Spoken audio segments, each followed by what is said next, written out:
সাথে কি ব্যবহার করে দেখুন।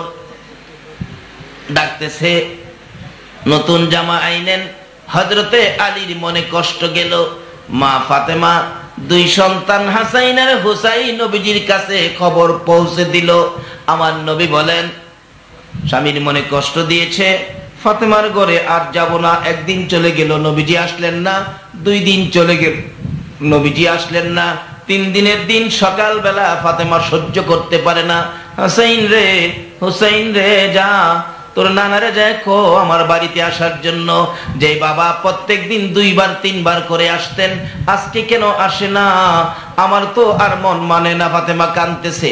হাসাইন হুসাইন 2 ভাই গিয়ে নবীজির সামনে হাজির হলেন। নানা, নানা গো, মা কান্দে, আপনি কেন যান না? আমার নবী বলে দিলেন, হাসাইন হুসাইন তোর মারে বলে দে, নতুন জামা চাইয়া আমার আলীর মনে দুঃখ দিয়েছে। নতুন জামা চাইয়া রে আমার আলীর মনে দুঃখ দিয়েছে।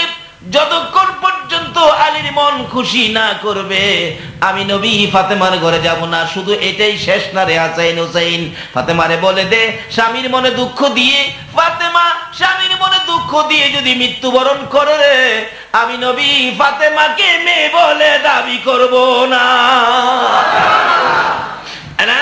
নবীর আশিকেরা, নবীর পাগলেরা, স্বামী স্ত্রীর জীবনটা কিভাবে চলবে? নবী যদি ভালোবাসা থাকো, নবীর কথাগুলো মানতে হবে, নবীজির চরিত্র, নবীর আদর্শগুলো গড়ে নিতে হবে। আমি ফাতেমাকে মেয়ে বলে দাবি করব না যদি ফাতেমা স্বামীর মনে দুঃখ দিয়া কবরে যায়। এবার এই খবর পৌঁছে দিলেন হাসাইন আর হুসাইন মায়ের কাছে। 3 দিন শেষ, যুদ্ধ বিজয়ী হয়ে গেল। বিকালবেলা তবুকের যুদ্ধের থেকে হযরতে আলী রাদিয়াল্লাহু তাআলা আনহু আসতেছে। বহুদূর দেখা যায়। অন্যদিন যুদ্ধ শেষে আলী ঘোড়া চালাইয়া সরাসরি বাড়ির ভিতরে ঢুকতো বীর বিক্রমের মতো খুশি মনে। আজকে মনটা ভারী ভারী। আগের থেকেই ঘোড়ার থেকে নেমে গেলেন। ফাতেমা বাড়ির ভিতরে চুলার মধ্যে গরম পানি বসাইয়া অপেক্ষায় স্বামী কোন সময় আসবে, কিন্তু মনটা ভারী। ঘোড়ার থেকে নাইমা ঘোড়ার লাগাম ধরে আস্তে আস্তে আসতেছে। বাড়ির কাছাকাছি আসলে দৌড়ে যাইয়া ফাতেমা স্বামীর পায়ে সালাম করছে। অনেক মহিলারা স্বামীর পায়ে সালাম করেনি, করে পারলে উল্টা